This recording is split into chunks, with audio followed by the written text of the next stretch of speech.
Hello, I am doctor Mohini ji team में MD Ayurveda. आज हम पदार्थ विज्ञान इस सब्जेक्ट के सिलेबस के बारे में डिस्कस करने वाले हैं। अभी इसी साल पदार्थ विज्ञान का सिलेबस न्यूली लॉन्च हुआ है एनसीआईएसएम के द्वारा। तो क्या है इस सिलेबस में, क्या क्या न्यू इंक्लूजन्स किए गए हैं या मार्किंग सिस्टम क्या चेंज हुई, इसी के बारे में आज हम जानने वाले हैं। और थ्रू आउट द पदार्थ विज्ञान लेक्चर सीरीज हम ये पूरा सिलेबस कैसे कवर करने वाले हैं इसके बारे में जानने वाले हैं। तो चलिए आज का लेक्चर शुरू करते हैं। बेसिकली पदार्थ विज्ञान ये सब्जेक्ट बीएमएस फर्स्ट ईयर के करिकुलम में आता है। पदार्थ विज्ञान यानी क्या है, तो आपने यहाँ पे अभी देखा होगा कि fundamental principles of Ayurveda and quantum mechanics, ये पदार्थ विज्ञान का हम ट्रांसलेशन के रूप में ऐसा सब्जेक्ट का नाम देख सकते हैं, fundamental principles of Ayurveda and quantum mechanics. तो बेसिकली इसके दो पेपर होते हैं यूनिवर्सिटी एग्ज़ाम के लिए। पदार्थ विज्ञान के दो पेपर होते हैं, पेपर 1 एंड पेपर 2। तो पेपर 1 और पेपर 2 के लिए अलग अलग सिलेबस है। वो सिलेबस में कौन कौन से पॉइंट्स इंक्लूडिंग है और उनको क्या वेटेज दिया गया है, कौन से पॉइंट पे एमसीक्यू पूछा जा सकता है, एसएक्यू पूछा जा सकता है या एलएक्यू पूछा जा सकता है। तो इसके बारे में डिटेल सिलेबस में उन्होंने मेंशन किया है। तो उसी के बारे में आज हम डिस्कस करने वाले हैं। तो चलिए पहले देखते हैं कि पेपर 1 में कौन से पॉइंट्स है और इनमें कौन कौन से सब पॉइंट्स यानी सिलेबस के पॉइंट्स हमें पढ़ने हैं, उसके बारे में जानते हैं। तो बेसिकली फर्स्ट पेपर में क्या है, आयुर्वेद निरूपण। ये जो पॉइंट है, पहला पॉइंट आयुर्वेद निरूपण। इसमें क्या आता है, लक्षण ऑफ आयु, कंपोजिशन ऑफ आयु, लक्षण ऑफ आयुर्वेदा, स्वरूप एंड प्रयोजन ऑफ आयुर्वेद, लक्षण एंड क्लासिफिकेशन ऑफ सिद्धांत, introduction to basic principles of Ayurveda and their significance. और ये फर्स्ट टर्म के लिए है। टोटल 3 टर्म्स है। 1.5 ईयर का आपका फर्स्ट ईयर रहेगा, उसमें एवरी 6 मंथ्स के लिए एक एक टर्म रहेगा। तो फर्स्ट टर्म का जो सिलेबस है उसमें अभी जो पहला पॉइंट दिया है आयुर्वेद निरूपण, ये फर्स्ट टर्म के लिए सिलेबस है। हालांकि यूनिवर्सिटी एग्ज़ाम के लिए पूरा सिलेबस आपको पढ़ना है, पर डिवीज़न के रूप में उन्होंने फर्स्ट टर्म के लिए कितने पॉइंट्स है, सेकेंड टर्म के लिए कौन से पॉइंट्स है और फाइनल यानी थर्ड टर्म के लिए कौन से पॉइंट्स है, ये दिया है। तो अभी हम जो देख रहे हैं आयुर्वेद निरूपण, ये फर्स्ट टर्म का सिलेबस का पॉइंट है। तो इसमें क्या क्या है, तो आयु का लक्षण क्या है, आयु का कंपोजिशन क्या है, आयुर्वेद का लक्षण क्या है, आयुर्वेद का स्वरूप क्या है, आयुर्वेद का प्रयोजन क्या है, महत्व क्या है, इसके बारे में उन्होंने बताया है। फिर सेकेंड पॉइंट में क्या आता है, पदार्थ एंड दर्शन निरूपण। पदार्थ एंड दर्शन निरूपण, ये जो पॉइंट है इसमें क्या है, पदार्थ का लक्षण है, इनयूमरेशन यानी कितने पदार्थ है, पदार्थों की संख्या क्या है, क्लासिफिकेशन ऑफ पदार्थ यानी पदार्थ का वर्गीकरण, भाव एंड अभाव पदार्थ, पदार्थ अकॉर्डिंग टू आचार्य चरक यानी कारण पदार्थ। उसी में सब पॉइंट क्या है, etymological derivation of the word darshan, classification and general introduction to 9 schools of Indian philosophy with an emphasis on न्याय, वैशेषिक, सांख्य, योग, मीमांसा and Vedanta Darshana. Ayurveda as unique and independent school of thought, that is philosophical individuality of Ayurveda, principles and examples in contemporary sciences which will enhance understanding concept of Padartha, relevance of study of Darshan and Padartha Vigyan इन आयुर्वेदा। ये भी first term का ही point है। और ये दोनों point मिला के weightage कितना दिया है उन्होंने मार्क्स का, फर्स्ट जो आयुर्वेद निरूपण और पदार्थ एंड दर्शन निरूपण, ये दोनों को मिला के 25 मार्क्स का वेटेज दिया है। अभी इस पे कौन से एलएक्यू आएंगे या कौन से पॉइंट पे एसएक्यू पूछे जाएंगे, ये हम आगे चल के देखने वाले हैं। तब तक हम पहले पॉइंट्स डिस्कस कर लेते हैं कि सिलेबस में कौन कौन से पॉइंट्स हैं, हम कौन से टर्म में कौन सा पॉइंट इम्पोर्टेंट है और कितने मार्क्स के लिए है। तो ये हो गए पहले 2 पॉइंट्स। थर्ड पॉइंट है द्रव्य विज्ञानियम।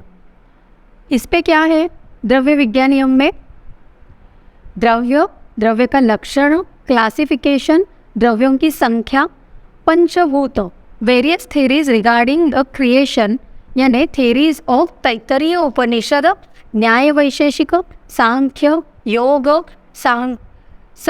शंकराचार्य, चरक एंड सुश्रुत, इनके अकॉर्डिंग पंचभूत क्या है उनके अलग अलग जो थियरीज बताए गए हैं वो क्या है ये हम देखने वाले हैं।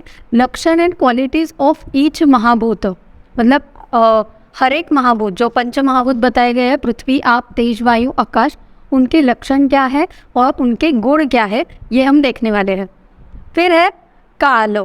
काल में क्या देखेंगे, एटियोमोलॉजिकल डेरिवेशन, लक्षण, डिवीजन और यूनिट्स एंड सिग्निफिकेंस। काल का महत्व क्या है, निरुक्ति क्या है, लक्षण क्या है और काल के भेद क्या है ये पढ़ने वाले हैं। दिक यानी दिशा, डायरेक्शन, उसमें क्या है, लक्षण, डिवीजन एंड सिग्निफिकेंस। फिर आता है आत्मा। आत्मा में क्या देखना है, तो आत्मा का लक्षण क्या है, आत्मा के वर्गीकरण यानी भेद कौन से हैं, आत्मा का स्थान क्या है, गुण क्या है, लिंग अकॉर्डिंग टू चरक, मेथड और प्रोसेस ऑफ नॉलेज फॉर्मेशन, ये आत्मा के पॉइंट के अंदर हम देखने वाले हैं।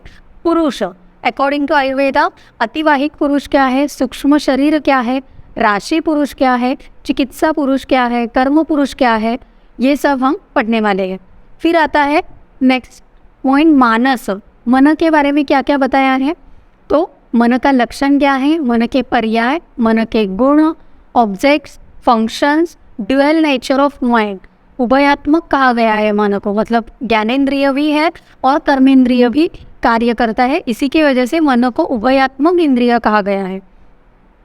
मन as a substrata of diseases, influence of पांच भौतिक आहार एंड औषध, मतलब जो भी हम आहार लेने वाले हैं उसका मन पे क्या असर होगा ये पॉइंट हम देखने वाले हैं। फिर रोल ऑफ पंच महाभूत एंड त्रिगुण इन देह प्रकृति एंड मानस प्रकृति रिस्पेक्टिवली। फिर तामस एज द 10th द्रव्य, प्रैक्टिकल स्टडी और application and importance of each कारण द्रव्य in Ayurveda, principles and examples in contemporary sciences which will enhance understanding concept of कारण द्रव्य। ये जो पॉइंट है ये सेकेंड टर्म के लिए है और इसका मार्क्स का वेटेज क्या दिया है, तो 48 मार्क्स के लिए ये द्रव्य विज्ञानियम ये टॉपिक या ये पॉइंट इम्पोर्टेंट है। 48 मार्क्स तक इस पॉइंट पे हम क्वेश्चंस एक्सपेक्ट कर सकते हैं। फिर है गुण विज्ञानियम। गुण इस पॉइंट के अंडर क्या क्या आएगा, तो इटियोमोलॉजिकल डेरिवेशन, गुण का क्लासिफिकेशन, गुणों की संख्या क्या है अकॉर्डिंग टू वेरियस दर्शन एंड चरक, लक्षण एंड क्लासिफिकेशन ऑफ सार्थ गुण, गुरुवादि गुण, परादि गुण और अध्यात्म गुण। हम आगे चल के जब ये डिटेल पढ़ाई करने वाले हैं तब आपको पता चलेगा कि चरक जी ने टोटल नंबर ऑफ गुण कितने बताए, 41। तो 41 कैसे हैं, उनका अलग अलग क्लासिफिकेशन क्या है, ये सब हम जब गुण ये चैप्टर पढ़ेंगे तब डिटेल में डिस्कस करेंगे। फिर है गुण प्राधान्यता, मतलब इम्पोर्टेंस क्या है गुणों का, प्रैक्टिकल और क्लिनिकल एप्लीकेशन ऑफ ईच गुण in Ayurveda, principles and examples in contemporary sciences which will enhance understanding concept of गुण, ये भी सेकेंड टर्म का ही पॉइंट है। फिर आता है कर्म विज्ञानियों, इसमें क्या है, introduction of concept of karma according to Darshan and Ayurveda, classification of karma and practical application of karma. ये तीनों जो पॉइंट है ये द्रव्य विज्ञानियम, गुण विज्ञानियम और कर्म विज्ञानियम, ये सेकेंड टर्म के लिए पूछे जाने वाले पॉइंट्स हैं। और टोटल वेटेज कितना है, मार्क्स कितने हैं इसके, तो 48 मार्क्स इन तीनों पॉइंट्स को मिलाकर है। फिर आता है सामान्य विज्ञानियम। सामान्य में क्या आप देखने वाले हो, introduction of concept of samanya according to Darshan and Ayurveda, classification of samanya, practical application of samanya, मतलब हम पेशेंट ट्रीट करते समय ये सब हम पढ़ रहे हैं पर इसका यूज़ क्या है, ये जब हम पॉइंट्स जब डिटेल में पढ़ाई करेंगे, इनका डिटेल स्टडी करेंगे तब जाके हमें इसका प्रैक्टिकल एप्लीकेशन क्या होता है ये हमें समझ में आएगा कि पेशेंट ट्रीट करते वक्त या चिकित्सा देते वक्त इनका क्या महत्व है, ये हमें उस पॉइंट को जब हम डिटेल में पढ़ाई करेंगे, स्टडी करेंगे तब हमें समझ में आएगा। तो ये हो गया सामान्य विज्ञानियम, ये थर्ड टर्म का पॉइंट है। फिर है विशेष विज्ञानियम, इसमें क्या है, इंट्रोडक्शन ऑफ कंसेप्ट ऑफ विशेष according to Darshan and Ayurveda, classification of विशेष, प्रैक्टिकल एप्लीकेशन ऑफ विशेष and principles and examples in contemporary sciences which will enhance understanding the concept of विशेष, ये भी थर्ड टर्म का ही पॉइंट है। फिर आता है समवाय विज्ञानियम, इसमें क्या आता है, introduction of concept of samavaya according to Darshan and Ayurveda, practical application of samavaya. फिर है अभाव विज्ञानीय, इसमें है introduction of concept of abhava according to Darshan and Ayurveda, classification of abhava, practical application of abhava, principles and examples in contemporary sciences which will enhance understanding the concept of abhava. ये सारे जो points है कहाँ से, सामान्य, विशेष, समवाय और अभाव, ये चारों पॉइंट्स थर्ड टर्म के लिए है और इनका टोटल मार्क्स का वेटेज क्या है, तो 27 मार्क्स। ये जो मार्क्स है ये किसके लिए इम्पोर्टेंट है, ये यूनिवर्सिटी एग्ज़ाम के लिए इम्पोर्टेंट है, क्योंकि थर्ड टर्म के लिए तो इन 4 पॉइंट्स पे ही आपको पूरा क्वेश्चन पेपर रहेगा। पर ये जो मार्क्स अभी यहाँ पे हम लोगों ने देखे 27, 48 और ऊपर जो देखा हमने कि 25, ये मार्क्स यूनिवर्सिटी एग्ज़ाम में इम्पॉर्टेंट है। यूनिवर्सिटी एग्ज़ाम में जब पेपर 1 आएगा तो इन पॉइंट्स पे ये आयुर्वेद निरूपण, पदार्थ है, दर्शन निरूपण, ये जो पॉइंट है इस पे 25 मार्क्स के क्वेश्चंस हम एक्सपेक्ट करते हैं। तो ये हो गया पेपर 1। अभी हम देखते हैं पेपर 2 में क्या क्या सिलेबस है एंड उसका मार्क्स से क्या क्या वेटेज दिया गया है। तो पेपर 2 है, उसमें पहला पॉइंट है परीक्षा। उसमें क्या है, definition, significance, necessity and use of परीक्षा, डेफिनेशन ऑफ प्रमा, अप्रमा, प्रमेय, प्रमाता और प्रमाण, सिग्निफिकेंस एंड इम्पोर्टेंस ऑफ प्रमाण, इन्यूमरेशन ऑफ प्रमाण according to different schools of philosophy, 4 types of methods for examination in Ayurveda, that is चतुर्विध परीक्षा विधि, प्रमाण इन Ayurveda, substitution of different pramanas under 3 परीक्षा, practical application of methods of examination in निदान and चिकित्सा। ये जो है ये परीक्षा इस पॉइंट के अंडर आने वाला सिलेबस है। फिर आता है आप्तोपदेश परीक्षा या आप्तोपदेश प्रमाण।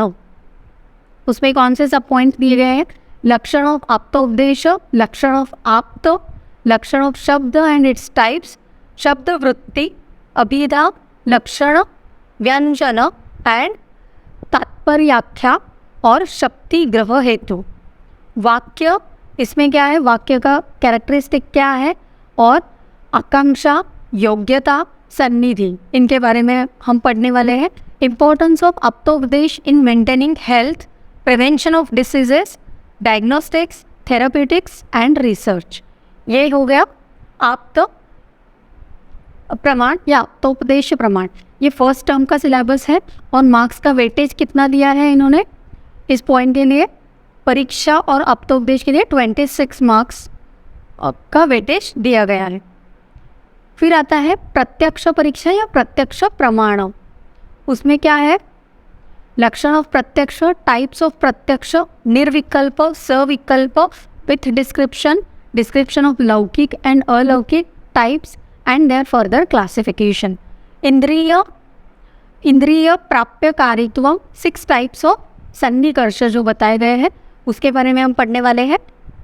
इंद्रियानाम लक्षणम, क्लासिफिकेशन एंड इन्यूमरेशन ऑफ इंद्रिय, डिस्क्रिप्शन ऑफ पंचपंचक, पेंटा एलिमेंटल नेचर ऑफ इंद्रिय, पांचभौतिकत्व ऑफ इंद्रिय, जो हम आगे चल के जब इंद्रिय पंचपंचक पढ़ेंगे तब आपको ये डिटेल में पता चल जाएगा कि इंद्रिय पंचपंचक क्या होता है, कैसे होता है। हम डिटेल में आगे जब लेक्चर में देखेंगे तब प्रत्यक्ष प्रमाण के अंडर हम ये पॉइंट्स पढ़ने वाले हैं। फिर है त्रयोदश कारण, डोमिनेंस ऑफ अंतःकरण। फिर ये हिंड्रेंसेस इन डायरेक्ट परसेप्शन, मतलब क्या है इसका, तो प्रत्यक्ष अनुपलब्धि कारण, एनहांसमेंट ऑफ डायरेक्ट परसेप्शन यानी प्रत्यक्ष by various instruments, equipments, necessity of other प्रमाणास इन एडिशन टू प्रत्यक्ष, प्रैक्टिकल स्टडी और एप्लीकेशन ऑफ प्रत्यक्ष इन शारीर, निदान, चिकित्सा एंड अनुसंधान। इसमें प्रत्यक्ष प्रमाण का क्या उपयोग होने वाला है ये सब हम प्रैक्टिकल अप्रोच के साथ देखने वाले हैं। ये हो गया सेकेंड टर्म के लिए जो पॉइंट दिया गया है। फिर और एक पॉइंट है सेकेंड टर्म के लिए, वो है अनुमान परीक्षा या अनुमान प्रमाण। उसमें क्या है, लक्षण ऑफ अनुमान, इंट्रोडक्शन ऑफ अनुमिति, परामर्श, व्याप्ति, हेतु, साध्य, पक्ष, दृष्टांत, टाइप्स ऑफ अनुमान mentioned by Charak and Nyaya दर्शन, कैरेक्टरिस्टिक्स एंड टाइप्स ऑफ व्याप्ति, लक्षण एंड टाइप्स ऑफ हेतु, डिस्क्रिप्शन ऑफ अहेतु एंड हेत्वाभास, कैरेक्टरिस्टिक्स एंड सिग्निफिकेंस ऑफ तर्क यानी कि लॉजिक, प्रैक्टिकल स्टडी या एप्लीकेशन ऑफ अनुमान प्रमाण इन शारीर निदान चिकित्सा एंड अनुसंधान। ये सब पॉइंट्स हम अनुमान परीक्षा इस टॉपिक के अंदर पढ़ने वाले। ये भी सेकेंड टर्म का सिलेबस है। ये जो प्रत्यक्ष प्रमाण और अनुमान प्रमाण, ये दोनों को मिला के कितना मार्क्स का वेटेज दिया है, तो 42 मार्क्स। फिर आता है नेक्स्ट पॉइंट, युक्ति परीक्षा या युक्ति प्रमाण। ये थर्ड टर्म का पॉइंट है।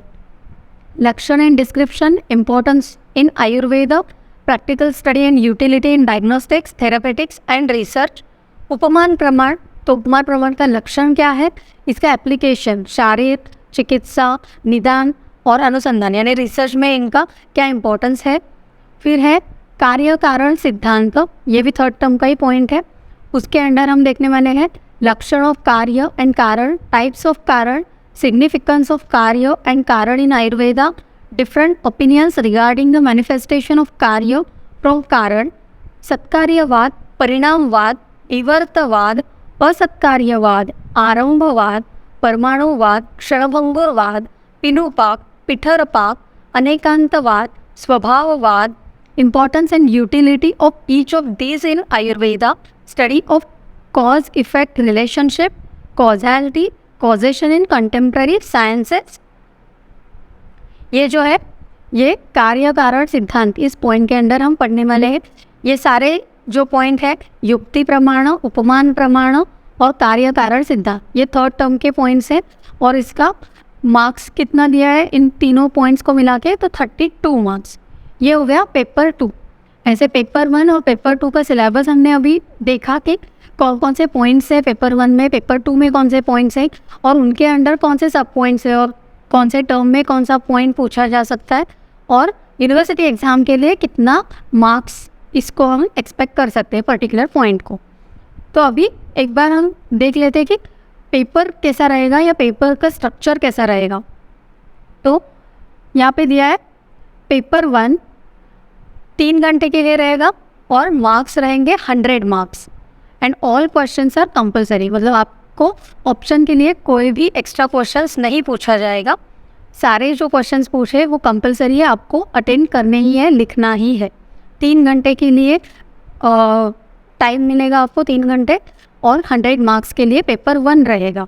तो पेपर 1 में कौन कौन से सब पॉइंट्स है, तो पहला है मल्टीपल चॉइस क्वेश्चन यानी MCQs, शॉर्ट आंसर क्वेश्चन यानी SAQ and long answer question मतलब LAQ। तो टोटल नंबर ऑफ क्वेश्चंस कितने रहेंगे, MCQ रहेंगे 20 और हर एक MCQ को 1 मार्क दिया जाएगा, तो टोटल मार्क्स हुए 20।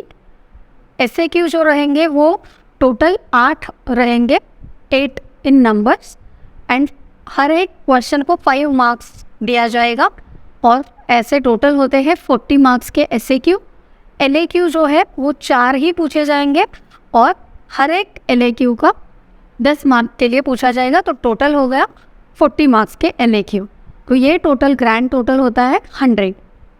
ये हो गया पेपर 1 का सिलेबस, मतलब पूरे क्वेश्चन पेपर में आपको 20 MCQs रहेंगे, 8 SAQ रहेंगे और 4 LAQ रहेंगे और ये सारे क्वेश्चंस कंपलसरी है, आपको अटेंड करने ही है। तो टोटल ऐसे होता है पेपर 1 का 100 मार्क्स। फिर सेम पैटर्न में पेपर 2 भी है, मतलब जैसे पेपर 1 है वैसे ही सेम पेपर 2 है। आपको 3 आवर्स मिलेंगे, टोटल मार्क्स 100 रहेंगे, सारे क्वेश्चंस कंपलसरी रहेंगे और यहाँ पे भी सेम स्ट्रक्चर रहेगा, MCQ, SAQ और LAQ सेम 20 MCQ रहेंगे, 8 SAQ रहेंगे और एक SAQ को 5 मार्क दिया जाएगा, ऐसे 40 मार्क्स के SAQ और LAQ 4 रहेंगे, हर एक LAQ को 10 मार्क दिया जाएगा और टोटल हो गए 40 मार्क्स के LAQ। ऐसे ग्रैंड टोटल होता है 100। ये हो गया थियोरेटिकल जो हम थियरी एग्ज़ाम देने वाले हैं यूनिवर्सिटी एग्ज़ाम में, तो उसके पेपर 1 के 100 और पेपर 2 के 100 मार्क्स, ऐसे 200 मार्क्स का हम थियरी पेपर लिखने वाले हैं पदार्थ विज्ञान इस सब्जेक्ट का। फिर अभी देखते हैं कि अभी आपके दिमाग में ऑब्वियसली क्वेश्चन आया होगा कि इतना सारा सिलेबस है तो इस पर क्या पूछा जा सकता है, एसएक्यू कौन से टॉपिक पे रहेगा, एमसीक्यू कौन से टॉपिक पे रहेगा। तो उन्होंने सिलेबस में ही वो भी इंक्लूड कर दिया है कि कौन से टॉपिक पे एमसीक्यू पूछना है, कौन से टॉपिक पे एसएक्यू है और कौन से टॉपिक पे हम एलएक्यू एक्सपेक्ट कर सकते हैं। तो एक बार हम देखते हैं कि क्या क्या दिया है। तो पेपर 1 में जो दिया है तो लिस्ट ऑफ टॉपिक्स दिए हैं। पहला जो हमने देखा आयुर्वेद निरूपण, उस पर एमसीक्यू भी आ सकता है, एसएक्यू भी आ सकता है और एलएक्यू भी आ सकता है। सेम पदार्थ एंड दर्शन निरूपण में वैसे ही है। द्रव्य विज्ञान नियम के लिए भी वैसे है, एमसीक्यू एसएक्यू एलएक्यू सारे पूछ सकते हैं। गुण विज्ञान नियम के लिए भी सेम है, कर्म विज्ञान नियम के लिए भी सेम ही है, सामान्य विशेष के लिए सेम है। सिर्फ चेंज कहाँ है, समवाय और अभाव के लिए।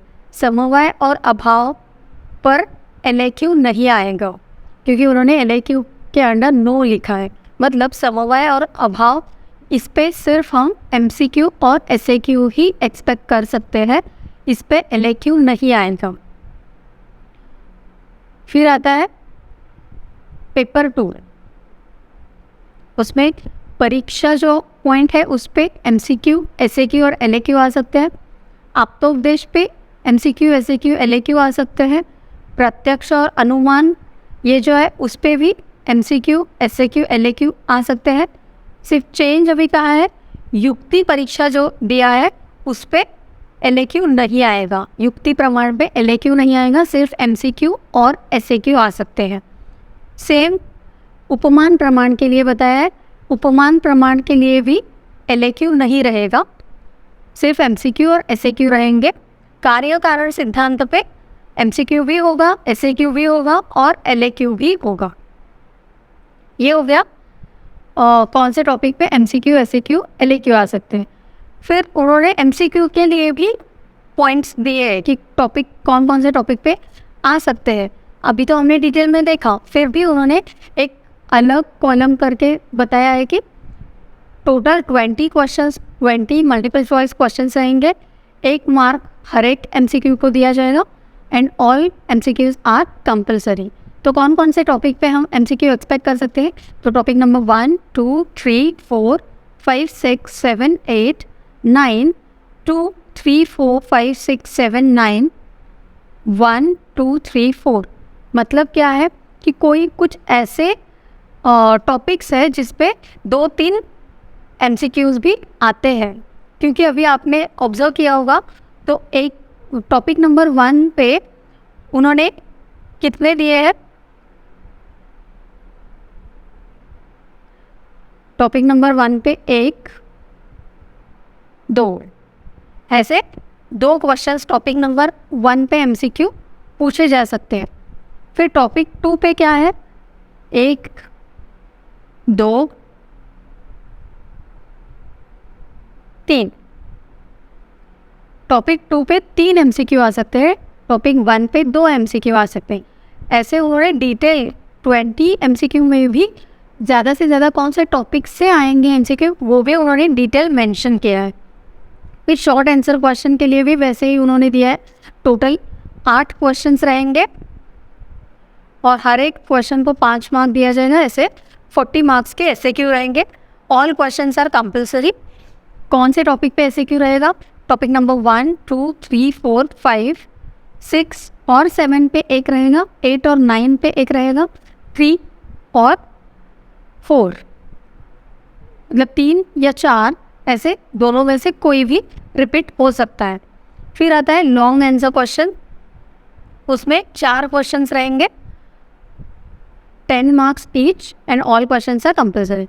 तो एलएक्यू कौन से टॉपिक पे रहेंगे? तो टॉपिक नंबर 1 और 2, 3, 4 और 5, 6 और 7 ऐसे एलएक्यू पूछे जा सकते हैं।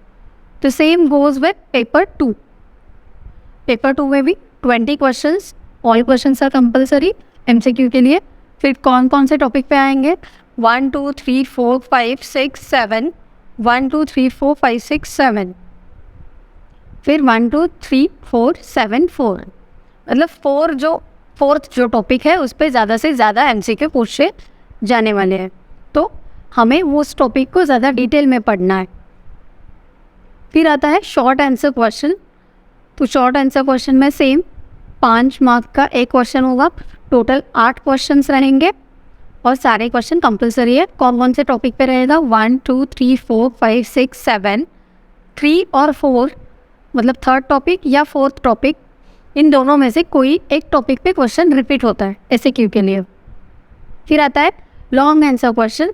लॉन्ग आंसर क्वेश्चन के लिए 4 क्वेश्चन रहेंगे, 10 marks each and all questions are compulsory. कौन कौन से टॉपिक है, तो टॉपिक नंबर 1 और 2, टॉपिक 3, 4 एंड टॉपिक नंबर 7, ऐसे टोटल 4 क्वेश्चंस रहेंगे LAQ के। ये हो गया paper 1 and paper 2 university exam में कौन से क्वेश्चंस कैसे आने वाले हैं इसके बारे में डिटेल डिस्कशन। अभी देखते हैं प्रैक्टिकल एग्जाम। तो प्रैक्टिकल एग्जाम में क्या रहेगा, कैसे रहेगा। अभी थ्योरेटिकल तो हो गया कि यूनिवर्सिटी एग्जाम में 100 मार्क्स के 2 पेपर्स रहेंगे, पेपर 1 एंड पेपर 2, तो टोटल हो गया 200 मार्क्स का थ्योरी एग्जाम। अभी प्रैक्टिकल एग्जाम के लिए भी उन्होंने डिटेल दिए कि कौन कौन से हेड्स हैं, उनके अंडर क्या क्या पूछा जा सकता है और कौन से हेड्स को कितना मार्क्स का वेटेज दिया गया है, तो उसके बारे में अभी डिस्कस करते हैं। तो प्रैक्टिकल एग्ज़ाम का कितना मार्क्स बताया उन्होंने, टोटल 200 मार्क्स। उसमें से क्या है, 100 मार्क्स के प्रैक्टिकल है, वाइवा 60 मार्क्स की है मतलब ओरल एग्ज़ाम, इलेक्टिव 10 मार्क्स के हैं और इंटरनल असेसमेंट जो है वो 30 मार्क्स के लिए है। मतलब आप जो टर्म वाइज एग्ज़ाम दे रहे हैं, first term, second term, third term, उनका सब आगे चल के वो एवरेज निकाल के जो आउट ऑफ 30 जितने मार्क्स होंगे वो ऐड होते जाएंगे आपके प्रैक्टिकल एग्ज़ाम में। तो इंटरनल असेसमेंट के 30 मार्क्स है। तो प्रैक्टिकल में कौन कौन से हेड्स है एक बार देखते हैं। 200 मार्क्स जो हमने प्रैक्टिकल के लिए देखा, उसमें से पहला पॉइंट था प्रैक्टिकल टोटल 100 मार्क्स के लिए। तो उसमें सब पॉइंट्स क्या क्या आएंगे, तो स्पॉटिंग रहेगा, 4 स्पॉट्स रहेंगे। उसमें से कौन से टॉपिक रहेगा, तो प्रत्यक्ष प्रमाण, प्रत्यक्ष बाधा कर भाव, वाद अभाव और समवाय, उपमान और युक्ति, ये 20 मार्क्स के लिए रहेगा। मतलब स्पॉटिंग आपको ये वहाँ पे एग्जाम्पल्स दिए जाएंगे आपको और ढूंढ के वो लिखना है, जो भी क्वेश्चन रहेगा वो 20 मार्क्स के लिए रहेगा। फिर आता है जर्नल ऑफ एक्टिविटी बुक और प्रोजेक्ट, मतलब जो भी हम वर्क बुक या जर्नल बुक है उसके लिए 20 मार्क्स दिए जाएंगे। फिर है प्रैक्टिकल 1, उस पर क्या क्या है, तो आइडेंटिफाई पंचमहाभूत डोमिनेंस इन द गिवन द्रव्य, आइडेंटिफाई सामान्य विशेष इन द गिवन द्रव्य, आइडेंटिफाई द गुणास इन द गिवन द्रव्य। मतलब कोई भी ऐसा द्रव्य रखा जाएगा, जैसे कि पानी अगर रखा है तो आपको वो लिखना है कि उसमें कौन सा पंचमहाभूत का डोमिनेंस है। पानी है मतलब क्या, आप महाभूत। तो ऐसे क्वेश्चंस रहेंगे। तो वहाँ पे 30 मार्क्स के लिए ये प्रैक्टिकल 1 यानी 10 मार्क के लिए एक एक पॉइंट दिया गया है। फिर प्रैक्टिकल 2 में क्या है, तो प्रॉब्लम बेस्ड क्वेश्चंस और सिचुएशंस, वो भी 10 मार्क के लिए है। तो उसमें क्या क्या होता है, आइडेंटिफाई एंड एक्सप्लेन द कार्य कारण with types in given problem, frame and write पंचावयव वाक्य फॉर द गिवन अनुमान, आइडेंटिफाई व्याप्ति, पक्ष, साध्य, हेतु, सपक्ष, विकल्प in the given example, identify and explain हेत्वाभास in given example, identify the वाद applicable in given example, identify उपमा, संज्ञा, संबंध in given example। ये जो पॉइंट्स दिए हैं इन्होंने, ये 30 मार्क्स के लिए है, ये प्रैक्टिकल में आपको पूछा जाएगा। फिर आता है वाइवा 60 मार्क्स के लिए रहेगा। तो उस वाइवा के लिए कौन कौन से टॉपिक इम्पोर्टेंट है, तो रिसाइटेशन ऑफ श्लोक, question on Darshan, question on द्रव्य, गुण और कर्म, क्वेश्चन ऑन सामान्य, विशेष, समवाय, अभाव, क्वेश्चन ऑन 1 प्रमाण, मतलब कोई भी प्रमाण, प्रत्यक्ष, अनुमान, युक्ति, उपमान, इनसे कोई भी एक प्रमाण पर एक क्वेश्चन पूछा जाएगा। क्वेश्चन ऑन कार्य कारण भाव, ऐसे वाइवा के लिए जो 60 मार्क्स है वो ऐसे इन टॉपिक्स पर क्वेश्चंस पूछा जाएगा आपको टेबल वाइवा के लिए। फिर है इंटरनल असेसमेंट, वो 30 मार्क्स के लिए है। इलेक्टिव्स है वो 10 मार्क्स के लिए। ऐसे होते हैं टोटल 200 मार्क्स। तो ये हो गया प्रैक्टिकल एग्ज़ाम, मतलब प्रैक्टिकल एग्ज़ाम 200 मार्क्स के लिए जो भी है, तो उसमें से 100 प्रैक्टिकल का रहेगा, 60 वाइवा का रहेगा, 30 इंटरनल असेसमेंट के रहेंगे और इलेक्टिव्स के 10 मार्क्स रहेंगे। ऐसे हो गए प्रैक्टिकल के 200 मार्क्स, थ्योरेटिकल के 200 मार्क्स। ऐसे टोटल पदार्थ विज्ञान ये आपको 400 मार्क्स के लिए इम्पॉर्टेंट है। पूरा जो पदार्थ विज्ञान का सिलेबस है वो हम through out the lecture series एक एक पॉइंट को लेके कवर करने वाले हैं, पढ़ने वाले हैं। क्लिनिकल और प्रैक्टिकल अप्रोच के साथ हम हर एक पॉइंट को डिस्कस करने वाले हैं, ताकि आपको ये सब्जेक्ट ज़्यादा से ज़्यादा समझ में आए और पेशेंट ट्रीट करते समय या आप जैसे जैसे आगे आगे जाएंगे next year, second year, third year में, तो आपको इसका प्रैक्टिकल अप्रोच क्या रहेगा ये आपको ज़्यादा से ज़्यादा समझने के लिए हम उस पर्टिकुलर पॉइंट को डिस्कस करेंगे। और वैसे ही क्वेश्चंस क्या क्या एक्सपेक्ट करते हैं यूनिवर्सिटी एग्ज़ाम के लिए कि कौन से टॉपिक पे उन्होंने तो दिया है कि पर्टिकुलर टॉपिक पे ऐसे क्यों क्या रहेगा, ऐसे क्यों क्या रहेगा, साथ ही में कि उस पर से भी आपको कैसे लिखना है, मतलब कितना भी आपने पढ़ा हो, अगर आपने प्रॉपर फॉर्मेट के साथ लिखा पर्टिकुलर क्वेश्चन का आंसर, तो आपको ज़्यादा से ज़्यादा स्कोर करने के चांसेस होते हैं। तो इसी पूरे पदार्थ विज्ञान के लेक्चर सीरीज़ में हम ये सब देखने वाले हैं कि क्वेश्चंस को कैसे एक पर्टिकुलर फॉर्मेट में हम आंसर कर सकते हैं और कौन से क्वेश्चन पे क्या क्या लिखना इम्पॉर्टेंट है और प्रैक्टिकल अप्रोच क्या रहेगा, ये भी हम पढ़ने वाले हैं। और साथ में ही AIA PGAT मतलब PG एंट्रेंस के लिए अगर कोई ये लेक्चर सीरीज़ देख रहा है या पढ़ रहा है, तो उस पर भी हम पर्टिकुलर जब पॉइंट्स आएंगे वहाँ पे MCQ के वहाँ पे मेंशन करती जाऊँगी मैं कि ये आपको PG एंट्रेंस के लिए इम्पॉर्टेंट है, इस पर क्वेश्चन आ सकता है, या ये ज़्यादा से ज़्यादा आपको ध्यान में रखने के लिए इम्पॉर्टेंट है, आपको ये ध्यान में रखना है। ऐसे मैं मेंशन करती जाऊँगी कि ये PG एंट्रेंस के लिए इम्पॉर्टेंट है, ये यूनिवर्सिटी एग्ज़ाम के लिए इम्पॉर्टेंट है, तो आपको ज़्यादा से ज़्यादा स्कोर करने के चांसेस हैं। तो ये सब हो गया सिलेबस के डिस्कशन, मतलब पदार्थ विज्ञान का सिलेबस का डिस्कशन। अभी नेक्स्ट लेक्चर में हम कोई एक टॉपिक पे लेक्चर लेने वाले हैं, तो let's meet in the next lecture. Thank you.